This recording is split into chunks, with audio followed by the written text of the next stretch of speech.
All right. Well, hello, everyone, and welcome. Hey, I'm Missy Warner, and I'm a facilitator for Curable Health. I've been a facilitator since inception, and I'm so incredibly passionate about this work because I came to it via my own healing journey, if you will. I like to liken or use the metaphor of the kids' song, Head, Shoulders, Knees, and Toes. So I've walked down each one of those paths. Sometimes I hear the music in the back of my head. Um, and I had to figure this out on my own.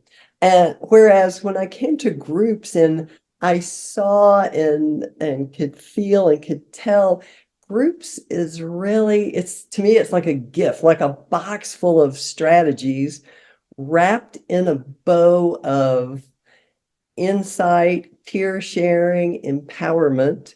And I just really have been so positively influenced by my whole experience. And so I just wanted to share this. I've got a couple of folks here that have been in my past groups over the last 5 years. They've all been in different groups and they're in different parts of the country and Allie, a different part of the world. So I'm going to ask them to share their stories and say hello.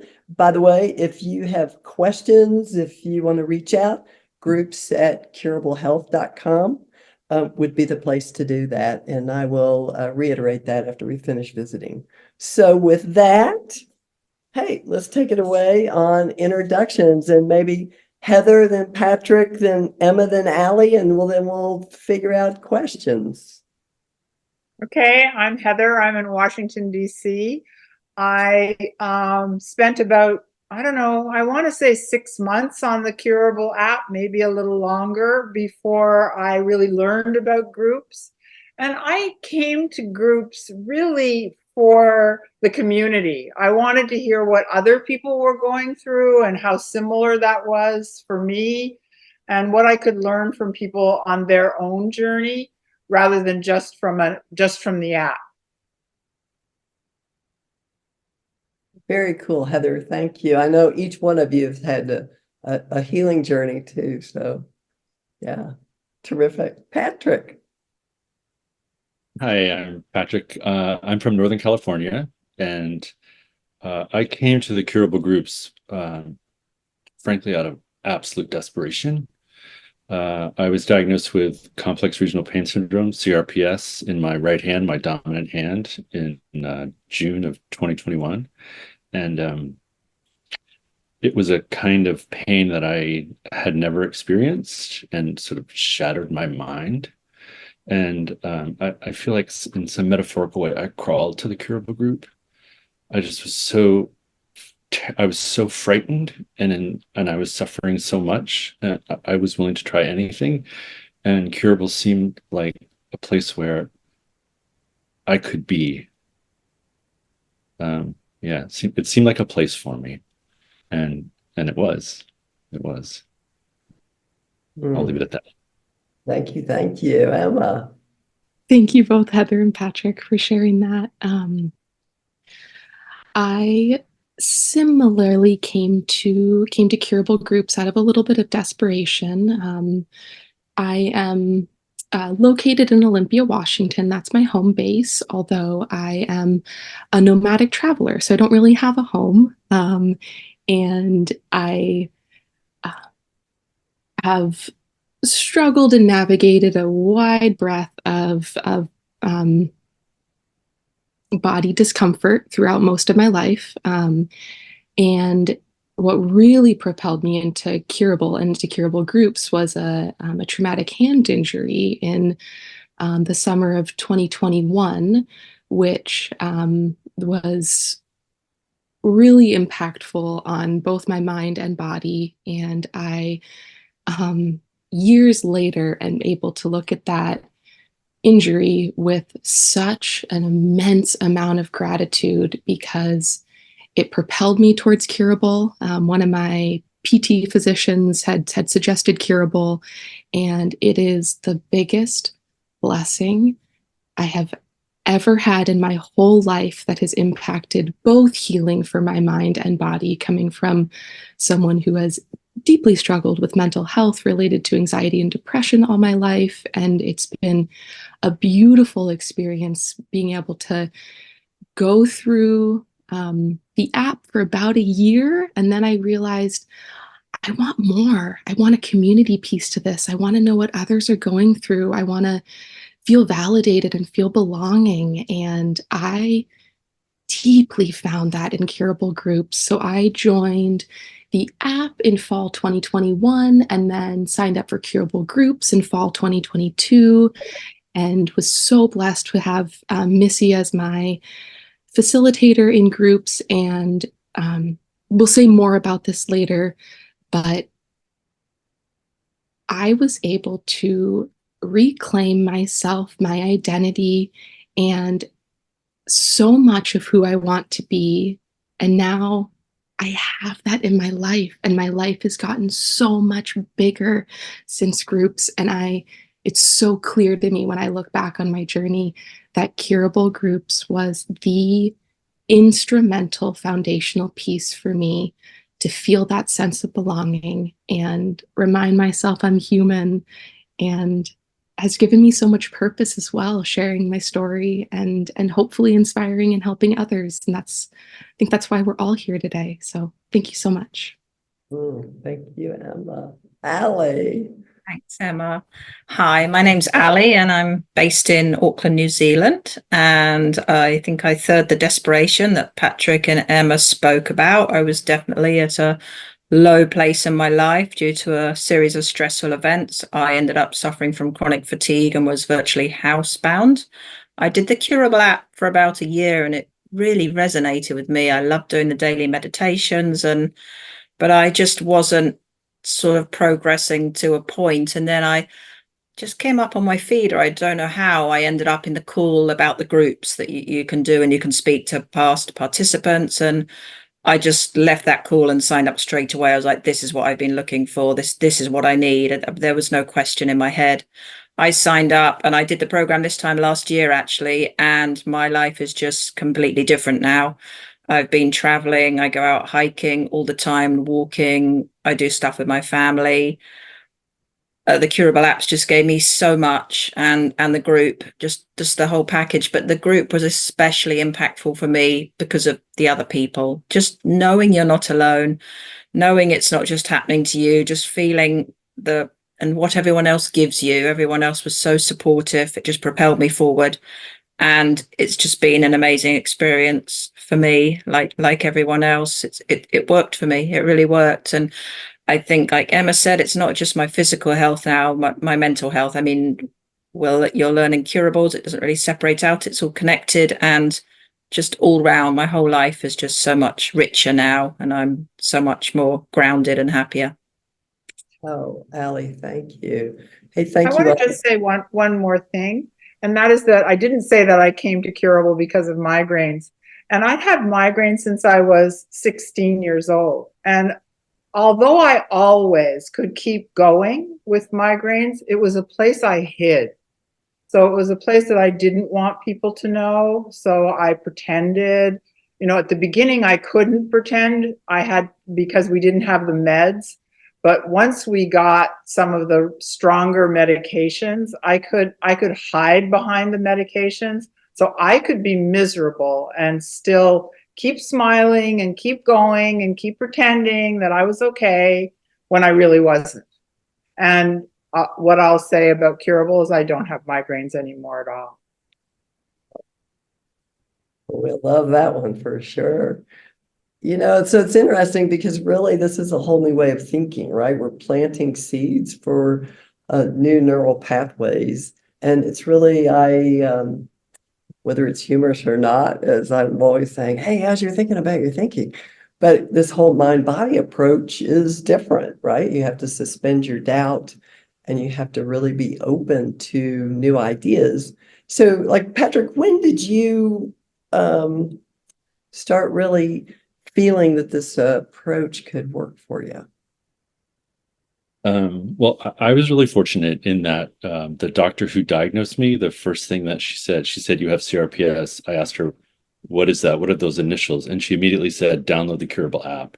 And I was like, but what are the initials? And she just said, download the Curable app. So right away, the next day I was on Curable listening to what seemed to me like reasonable things, but also kind of crazy. Like, one of the things I took away from it was that if I talked to the pain and talked to my hand and talked to my brain, I might be able to turn the volume down on the pain. And I just thought, this is ridiculous. Like, this is crazy town. I've officially arrived in crazy town. But the alternative was, intense suffering. So I was like, okay, I'm in. So I spent several weeks asking my brain and my hand to quiet things down, to quiet my system down. Became really careful of the words I used. So like when my hand, I'll say it here, but when my hand felt like it was on fire, I would just say, come on, brain, let's just cool it down. Brain, let's just cool it down. We're all okay. Everybody's okay. But tons of self-talk. And I still had no idea. I just still thought this is bonkers. And then one day I was going to a wedding with my family. I was in the backseat of the car. My sister was driving, and the song, and my hand was on fire. Like, one of the things that happens with CRPS is that you have a sensation that your skin or your hand is actually burning. And so I was having that, and I was in the back seat, like quietly, like in my head, asking my brain to cool things down and asking my hand to just like relax, like we're all okay, just it's okay. And it wasn't working. And then the song Disco Inferno, the song Disco Inferno came on the radio, and my sister loves the song. I didn't know that. She was like, oh, I love this song. And so she turned it up really loud. And then, like, I sort of like, my brain did this by itself. Like, I was just there with my hand, and then I want to say, like, my brain said to my hand, you're not on fire. It's a disco inferno. It's not you. It's a disco inferno. And then I literally could like see the pain. It was like smoke, and it went away. The pain stopped, and I just yelled to my siblings, "It works! It works! It worked!" And they were like, "What?" And I'm like, "All this stuff." And they were like, "Great!" Like, it didn't really register, I think, because Disco Inferno was still playing. But at that moment, I was in. I was like, okay, I can go from terrible suffering to like no pain by talking to my brain in my hand. I am totally in. So that was the moment. Oh, I love that story. I love that story. Anybody else want to weigh in on just this idea of when did this seem to make sense? Or even if that, or even what strategies have you thought about? Is it as it did make sense? What were some of your favorite strategies to use? I'll say that for me, the week that we focused on perfectionism deeply resonated with me, both mentally and physically, and through the video workshop we had that week, but more importantly, the group discussion we had that week.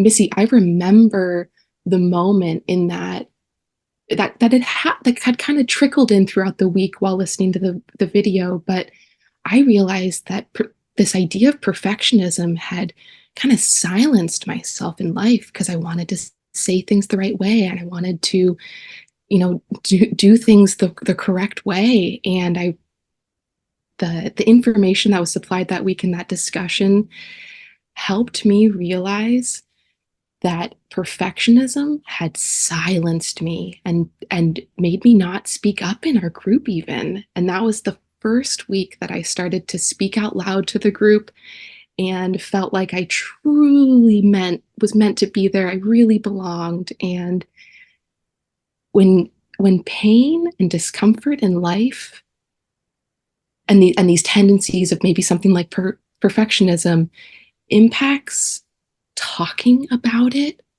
that was a breakthrough moment for me and such an aha, because for me, most of my healing has come out through connecting with people on these things and getting to feel the result in that class of finally speaking up, my group members getting to know me better, and feeling that empowerment feeling has trickled into every aspect of my life. And this concept of perfectionism it's still there. I still want to show up today to be the best I can be, to help as many people as I can.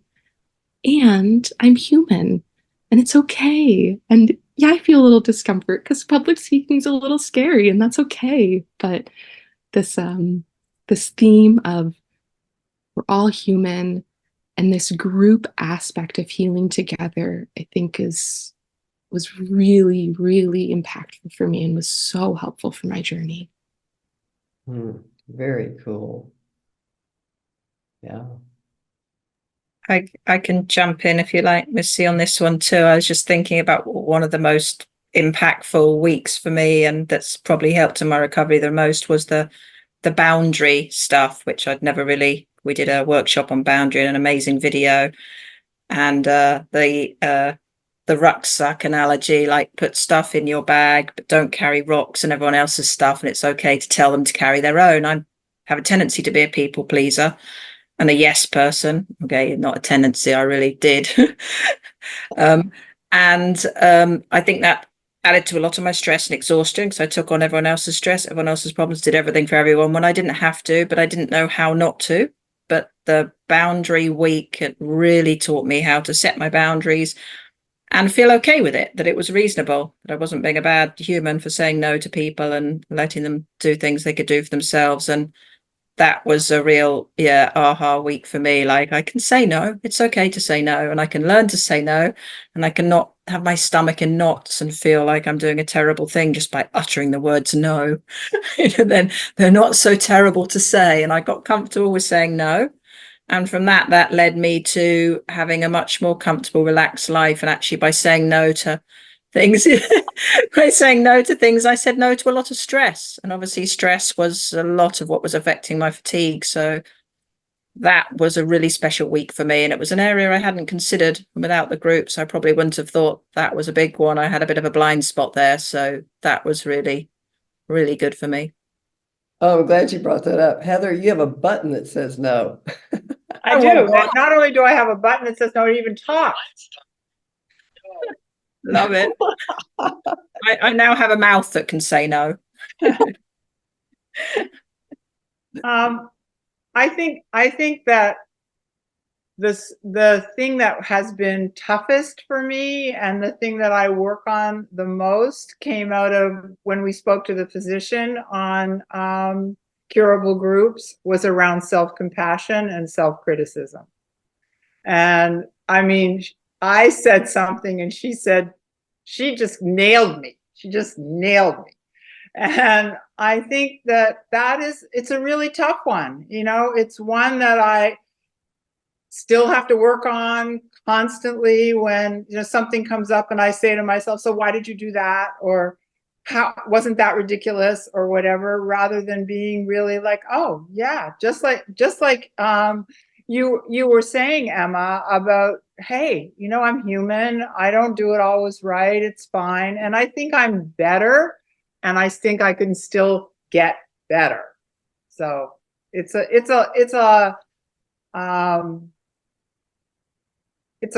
practice. Let's say that. Let's say we're all works in progress, right? Yes, we're all works in progress. Whole lives. Well, thinking of strategies too, Allie, you have a fun strategy story if you would like to share it. We offer many strategies in the Curable Groups program, but Allie, I was so touched when you shared your story with me, if you wouldn't mind sharing it. Thank you, Missy. Yeah, we do learn a lot of strategies, and kind of you tend to gravitate and pick the ones that work for you. And I have a big problem with anxiety, and particularly for some reason on undergrounds. And we were traveling and I was having to go on a metro, and I was very close to passing out. And my husband actually encouraged me, because I taught him a lot of what we've done on Curable just so he could support me, like filled him in. And one of our strategies is like to scramble the brain and take it out of the trauma, I suppose, and out of itself, is to think of a color and then look for the color. And he said to me, quick, look for purple. And we're like on this underground in the middle of Asia, and I'm going purple, and I'm like purple backpack, purple glasses, and I'm on the verge of sort of passing out, but it worked. I managed to scramble my brain, and 5 minutes later, I'm there laughing. And this technique really worked for me.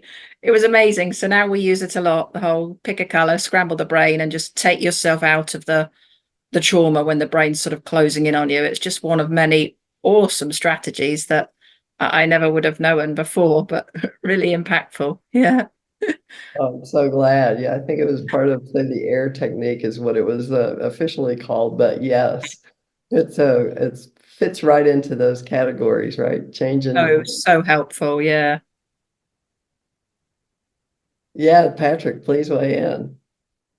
I guess two things. I love what I've heard so far, and even when I was in the group, I remember resenting the notion that how I was being in the world, boundaries, the ability to say no, that it had something to do with the pain I was experiencing because I had been recently injured, and so I thought this has nothing to do with me.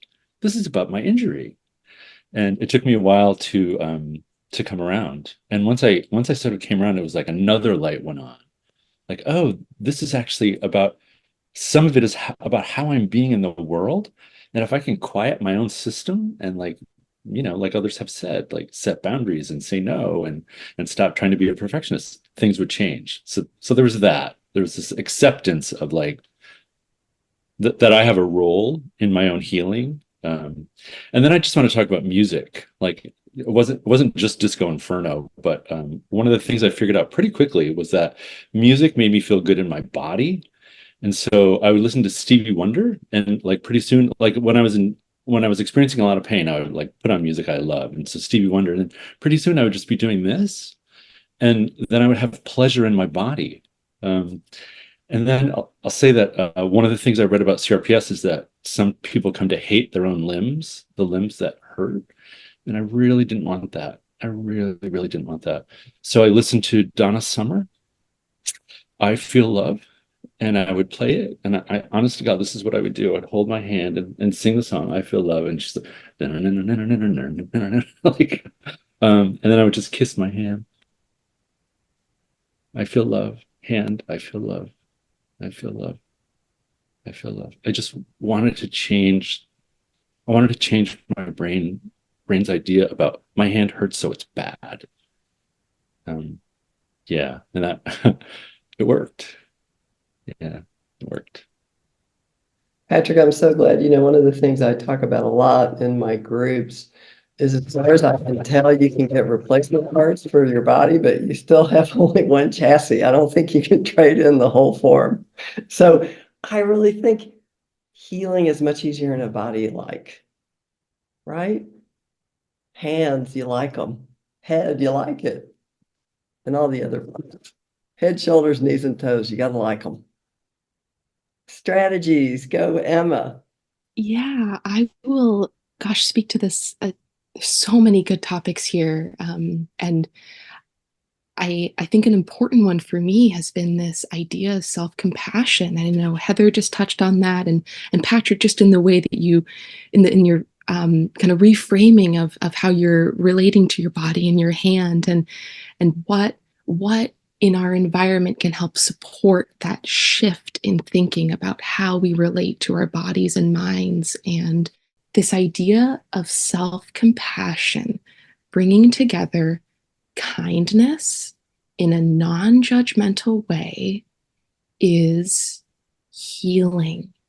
And finding ways, again, it's a practice. It takes time, because how long have we spent in our lives being hard on ourselves and not loving our bodies? So being really compassionate towards ourselves, knowing, okay, this is going to take time to remember these skills and to implement these things. But if I can enjoy that journey and find joy, whether, Patrick, you mentioned music, that reminded me about the idea of senses for me is such a helpful reminder. And I probably spend half my life right now with my hand on my heart, because it's hand is where I had my injury and heart is where I want to feel the love. And it's just such a constant reminder of I'm here for myself. I've got you.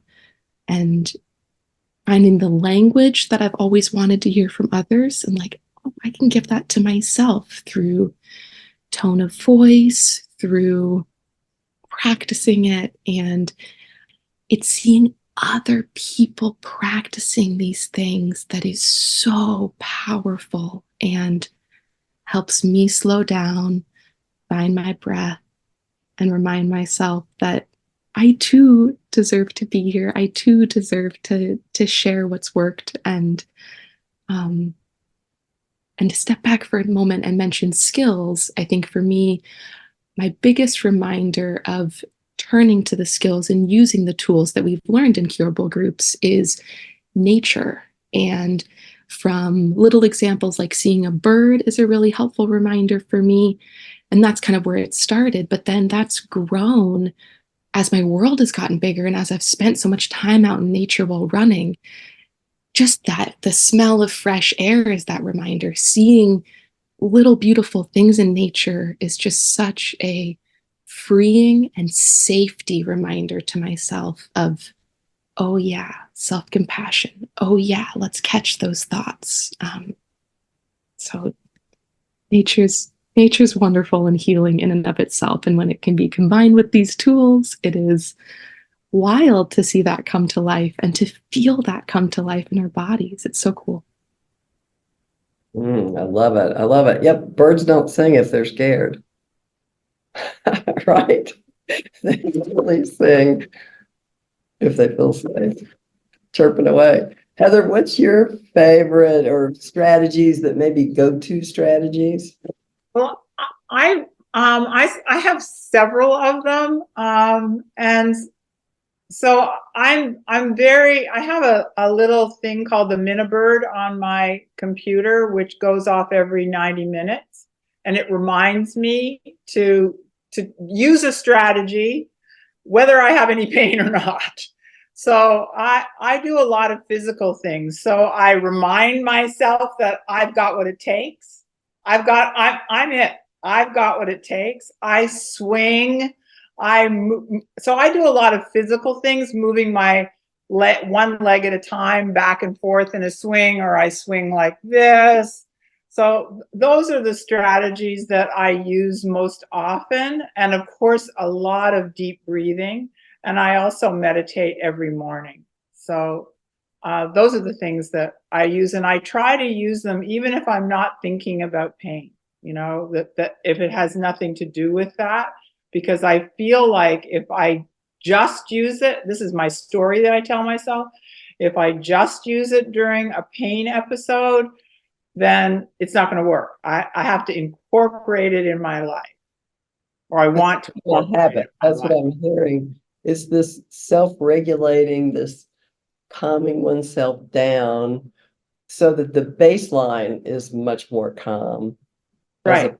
To starting up here and then coming down, you're starting here. Well, there's also a desperation when the going is really tough. Like yesterday, I did a course with Laura on somatic tracking, and I don't want to get to this place, that place of, I want to start from a little lower down rather than be in that screaming kind of place, but more in the place of, I'm fine. I'm really fine. Oh, I've had a little blip. Oh, okay. That's all right. I'm okay. I can swing now. I can remind myself that I've got what it takes, that kind of thing. I love it. There are a couple of videos that have to do with fear, calming the danger system and reducing chronic fear. And I've heard over the years, fear, attention, symptoms seems to be the flow here.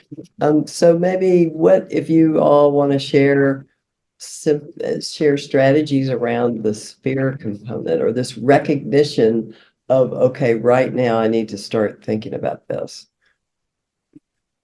Yeah, Patrick, weigh in. So I'm glad you brought this up, because one of the videos I think that's incurable talks about fear, and they talk about like a lion, like maybe like as if there's a lion somewhere, and your body reacts like, oh my God, it's a lion, terrible fear. And I live in a place where there are mountain lions, And so one morning I was out on a walk, and I was pretty far from the house. It was like a mile from here. And I saw a lion. And I was like, literally, this is a lion. This isn't like some metaphor. It's a freaking lion. So I just like my fear spiked, and I turned around and like slowly walked back. And I was rehearsing all of these, like I was doing what I now know to be catastrophizing. I was rehearsing all of these terrible things that were going to happen. And at some point, I just sort of stopped and said to myself, like, I usually talk out loud because I feel like my brain is works faster if I hear it too. So I said out loud, like, sweetheart, this is the fear channel. Like, we don't like the fear channel. Let's change the channel. And so I don't know why this chokes me up, but Missy, maybe I don't know if you remember this, but I had a visual of myself like switching a channel. And then the vision that came up was all the people in my curable group. It was just like this screen of all their faces. And and I was like literally like I wasn't afraid. I just like my body was still like vibrating, but I was like, okay, I can do this. And then I just walked all the way up. And the last thing I'll say is I had taken a picture of the lion and then I showed it to a neighbor who said, that's actually a bobcat. So it turns out it wasn't even a lion. And bobcats are nearly as dangerous, but still. Hey, a bobcat's a lion if in your brain it triggers Yeah. that it's a lion. Anybody else from the whole fear concept, or how did your vision of fear, how did your acknowledgement of fear change? I can jump in here if you like, because it's a big one for me. And we did the brilliant week on the fear, I think, and had that amazing video, which when you do the course, you'll see, which helps sort of explain the neurology behind it, the biology, how the brain works. But I think, Missy, one of the strategies you told us, and like Patrick, I always talk out loud. I just think it's more impactful. Like my brain will listen if it's out loud. Maybe my brain will think it's someone else and listen to them instead, because it doesn't listen to me. So I'm always out loud. And I think, Missy, this is one of your strategies you taught us to, I tell myself I'm safe and I just repeat it. And I repeat it slowly and I breathe at the same time. So whenever I'm starting to get like discombobulated and the fear's kicking in and I'm about to freeze and then my thinking's going to go to custard and everything's going to go wrong, I just stop and I tell myself, you're safe now. You're safe now. And I just repeat that. And then I move on to the breathing. And that's the way I can kind of jump in and stop things and reset things. But I wasn't able to sort of do that before. And now I realize that's the one thing my brain needs to hear. And we learned that on Curables, but my brain really needs to hear that. It needs to hear it's safe, then it can sort of calm itself down. I soothe it. But that was an amazing thing I learned.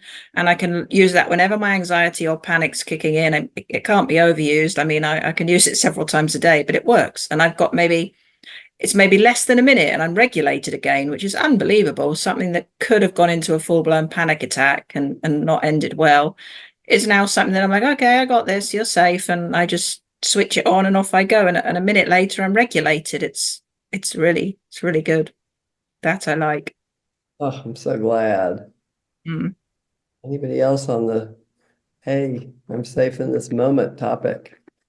Yeah, I'll mention fear. Fear's been a huge topic that I've hadn't been very aware of until Curable Groups, and that workshop was really helpful. And then getting to digest it with the group that week, I realized that, oh my goodness, I've been in therapy for years. I've been doing all these skills for years, and I didn't realize that I was making most of my decisions in life based on fear. And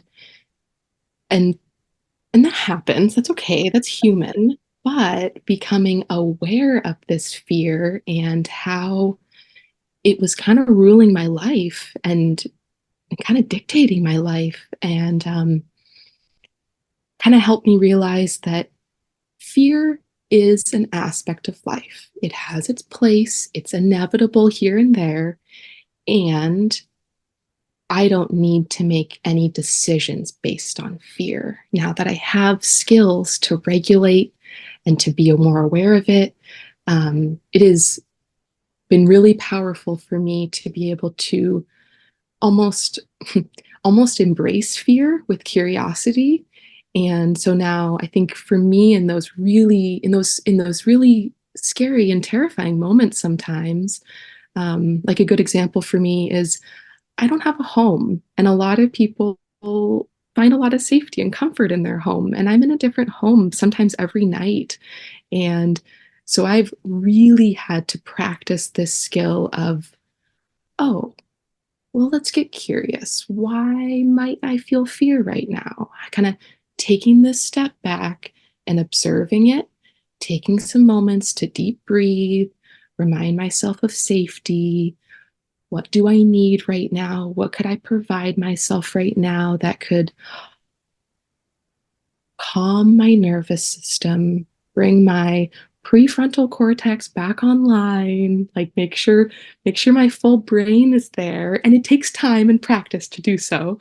But once you can find those skills that work for you in those scary moments, to come back down to earth, remind myself I'm human.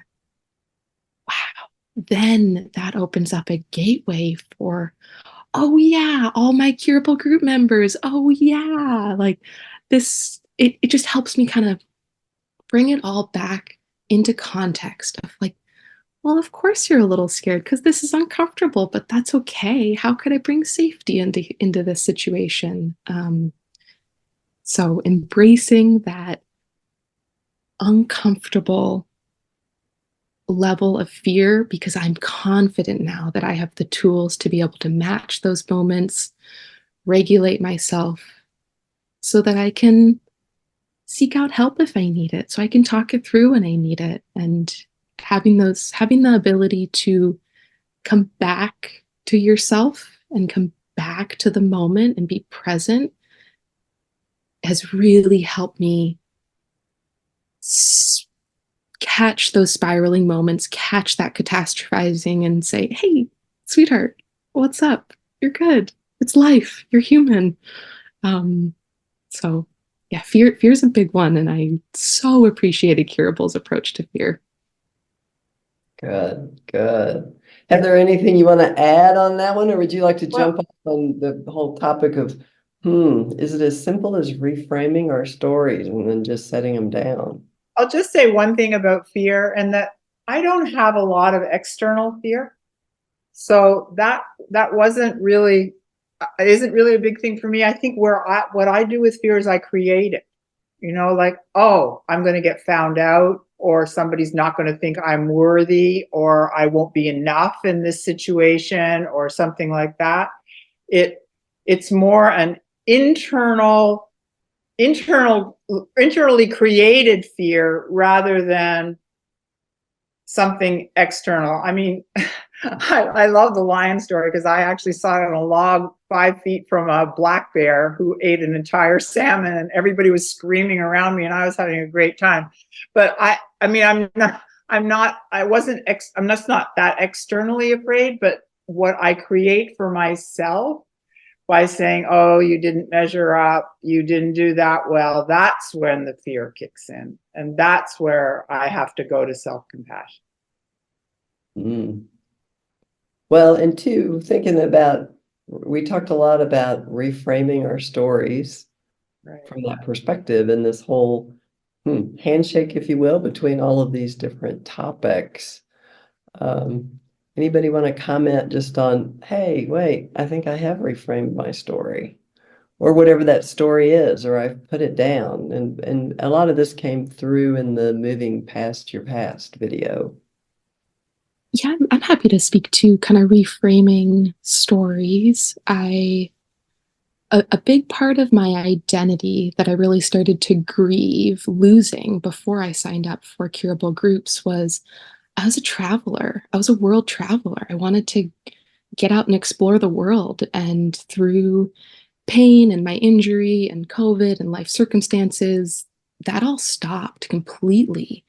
And I was lost in, well, what's my story now? And am I just a chronic pain sufferer trying to navigate this? And the encouragement and support Curable Groups supplied really helped me realize that, hey, wait, no, I do have control about how I move forward. I do have the confidence and the means and the ability to do that. And getting back to traveling for me was, yes, scary, yes, uncomfortable, yes, challenging in lots of ways, but help me take steps towards getting back to who I want to be, how I want to grow, and kind of reclaiming this story of mine that I felt like kind of got lost in the shuffle of life. And that motivation has propelled me all around the world this last year. And I'm this concept of reframing your stories has made my life so much bigger. And I still have these challenges. I still feel grief in my life. I still miss people who aren't here anymore. But as my life gets so much bigger and I find so much joy in traveling or trail running or meeting new people, I'm able to remind myself of the story that I want to write for myself, and that I have the tools now to do that.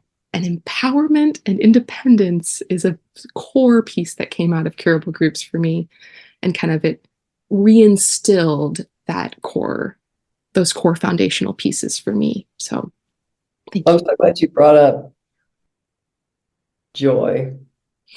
I know you all remember the joy, play, and gratitude video, and I see smiles on everybody's faces. It's just thinking about it, and those are such great words to say, right? They just, the confetti and the bubbles go off in my head just mentioning the topic, but Heather, do you want to add to that? Because you're a traveler as well, just from the joy, play, gratitude perspective from that video and how that had an impact. Well, I think, well, first of all, I think that gratitude is something that's available to us all the time. And so maybe we can't make ourselves feel joy at any moment, but we can always go to gratitude. And gratitude definitely, I don't know, builds the oxytocin, makes us feel more joyful. When we look at how really privileged and lucky and everything that we are, and the people in our lives. And I think the thing that resonates for me a lot from what you were saying, Missy, is the fun piece. It was so dramatic in our group of how we just don't focus on fun, and that how important it was to really bring more of this lightheartedness, the fun, the bubbles, the balloons, whatever you want to call it. But that kind of thing that really where we lose ourselves in, just having a good time, not feeling like we should, which I'm very good at should do. So how we can just let go, both physically and emotionally, to bring that joy and gratitude. I love this topic. Allie, Patrick, do you want to add anything there? I mean, I know we're going to be close up on time here in a few minutes, but just wanted to, hey, we got to have more joy, play, and gratitude, right? So let's talk about it a little bit more before we close out. I can say a couple of things, and I want to say one thing first before joy, and that is, I love that we're talking about the things that worked. And I just want to say, like, if there are people watching this who are considering joining Curable, like, it was messy. It was hard. And my own journey was messy. It wasn't like, I got into a convertible and somebody handed me an ice cream cone and off we rode into the sunset and everything was great. I cried through almost the whole group. And the stuff we're talking about took so much practice. I mean, it was clearly worth it. But it was humbling. And Yeah, I just don't want to paint a picture of like, oh, you just do these things and then everything's rosy. Like it just took a lot of practice and like a lot of patience and a lot of self-compassion. Like, it's okay, sweetheart. You're having a difficult moment. It's really okay. Take a breath. We can do this. Yep. We can do this. It's okay. Like it took a lot of that. So Joy, this might sound like totally crazy, but that's fine. One of the things when I first got into Curable, I thought, oh, the pain is somehow like an indictment. It's proof that there's something physically wrong with me. Like sort of proof story I had told myself all my life, something wrong with me. And now I don't think that at all. I think my body's like this really great barometer. And so when there's something going on, like when sometimes my hand just still kind of buzzes, it doesn't hurt, it just sort of buzzes. And that's a cue for me to pay attention. And so I've been like this is the joy part. I've been in the grocery store and I'm like, oh, my hand's buzzing. And I literally once said out loud, hey, hand, what's going on? I thought, okay, the world thinks I'm bonkers. I don't care. I don't care. So I laughed at myself because I was in a grocery store talking to my hand out loud, and the sensation I had, the unpleasant sensation, were gone. And I know it's because I believe it's because I started laughing. Like I laughed at myself. Like this is all so absurd. So joy, like in really unexpected situations. Love it.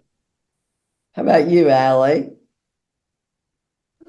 I suppose for me, the joy part was being more mindful of it. I mean, we can go through life and we can get really serious, and I'm a playful person, and I'm good with that. But it's just this with everything with Curable, it brings it to the forefront of your attention, and you're mindful. We know we have to do stuff in life, but we just get doing life and we don't, and before you know it, it's like, like I tell myself I got to have a walk, and before I know it, I get fiddling in the house, working, sending an email, and then it's like, oh, it's lunchtime. I haven't. So all the sort of strategies and techniques come together for me to help me be mindful and present. I think, Heather, you were saying you had the alarm and the bird and on your computer. It's things like that. I have lots of triggers, and some of them are to remind me to be joyful, even if it's to get up and laugh or be funny or do something playful or muck around, just to not take things too seriously, to bring a light-heartedness into all this. Because like Patrick said, it was hard, it was intense, it was an intense course. It was totally worth it, and I believe all the things in life that are worth it are going to be hard. They're not going to be handed to you on a platter or a sports car with an ice cream in Patrick's case. But and it's the same with the joy. We need it in our life. It's almost like it diffuses for me some of my stress and tension. It's like a sort of a therapy, a joy therapy, but we'll often go through life and not include it. So I use all my curable strategies to keep me present and alert and doing these things, because you need to keep doing them. It's not like you just walk away and, oh, I'm fixed now. It's like with anything in life, it more gives you the foundations to move forward in life, and you carry on doing it. But you have the skills you need. It's like you've got the instruction set now. Okay, I know how to keep myself well, but I still have to do it. So that's what I find with a lot of the things we learned through all the course, including culminating in the joy, which I like the joy. And yes, definitely. That was a good one. They were all good weeks, but yeah, it's the being mindful of it, keeping it in your everyday life. Oh, I'm so glad. Well, I know that Emma, why don't you, how about maybe some comments from you just in closing out, or Heather, did you want to jump in first, or we're open? No. I just want to say that I think that what Allie just said about relapses and that kind of thing is real. It's not like, okay, well, I shouldn't say that. I should say two things. I should say, first, I've had one migraine since Curable, which was so shocking to me. But anyway, that's in 2 years. One, when I used to have, maybe 2 a month. So very dramatic change. But I have other symptoms. I have other pain symptoms that show up. And so it isn't a cure-all, like just like Patrick said, like you're never going to have a symptom again, or you won't ever have a relapse or anything like that. I think all of those things this is a journey and a practice. So I just want to say, I don't want to paint a panacea, like Patrick said. We're human. We are. We're human. All right. And before Emma, just say briefly, like I would want people to know, if you're in pain, you didn't do anything wrong. Right. It's not a character assassination. It's not some sign of failure. It doesn't mean you're not enough. It means your body and your brain are acting a little haywire, perhaps. And you too can, like, I'll speak for myself. Like, I learned how to be okay with who I am and what was going on, and how to change it. And I'm not a failure. I don't need to be fixed. There's nothing fundamentally wrong with me. And I had terrible pain. So I just want to say that out loud, like kindness. Be kind to yourself about it. Yeah. How about you, Emma? Closing comment here. Oh, I so appreciate bringing in this human, like just this human piece to this, because I think that's one goal I had today was yes, speak about the triumph, yes, speak about the things that worked, but also validate that being in pain is uncomfortable and it's really hard. And for anyone watching right now, I know we all have different symptoms. We all have come to this resource of Curable, but also all the tools involved here for different reasons. And I think we can all deeply understand how hard it is to be in pain. And we see you, we hear you in different ways. We've all been there. And my personal journey did not end. It's going to be lifelong. It didn't take away pain from my life. It's rather giving me tools to meet pain where it's at, to bring it down to a level that I can more kind of see through different lenses. And so my one of my huge takeaways from Curable Groups is embracing discomfort in life. And for me, that really, my biggest example of that is through running. With Curable Groups, I had been a runner when I was younger, but I always did it to do it the right way, to train the right way, to get in shape for the next thing. And through Curable Groups and Missy delightfully bringing in this piece of joy and gratitude and finding those pieces in life, I thought, oh, running, what an interesting physical skill that I could practice, get back at, except I'm not going to do it out of fear and like I should. I'm going to see how much joy I can find in it. And so I translated my perfect road running mentality to a joyful trail running mentality. And that has, in addition to Curable Groups, has changed my life and has given me an amount of joy and flow and confidence, and has culminated to about 1.5 years of training now. And I was able to travel to Greece, a country that I always had dreamed of going, and always had dreamed of going in the context of honeymoon, or maybe I'll get married in Greece. And then I realized, hey, wait, why don't I take myself to Greece and run my way through Greece? And it was one of the most joyful experiences I have had in my whole life, and culminated with me running a marathon in Athens, something that I had, I hadn't done because I wanted to do it perfectly. And being there in Greece and embodying discomfort and just saying like, hey, yeah, of course this is going to hurt because you're running 26 miles. That's a toll on the body. But I did so with joy and gratitude. And I thought of like literally all my group members. I thought about what I was going to say in this talk during that run. And I've continued training, and that's culminating for a big run this weekend. All to say, it's not about the distance. It's not really about running. It's not really about traveling, but it's about recognizing, what has been the barriers to doing these things that make me, that make me feel joy? And Curable Groups gave this huge knowledge base, but also resource skill based, and the community aspect that really came together for me in a beautiful way through running. And I'm so grateful to be more present in life, be more curious, and have such a breadth of tools that I can turn to now and remind myself, hey, wait, what's going on here? You know, like, how can I reframe this? Or what could I reach to right now to help myself?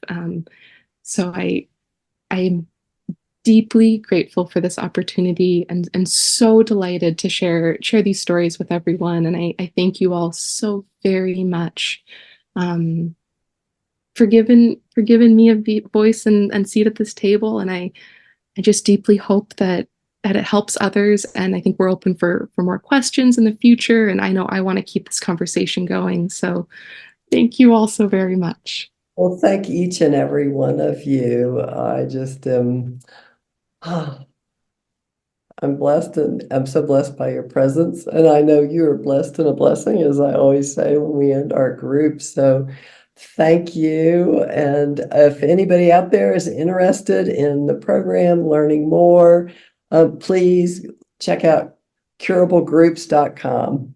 So I think I gave you the email address earlier versus curablegroups.com. So we'll be glad to answer questions for you. Hey, thanks again, and we will close out. So until we all meet next time, thank you. I'm sending you a hug.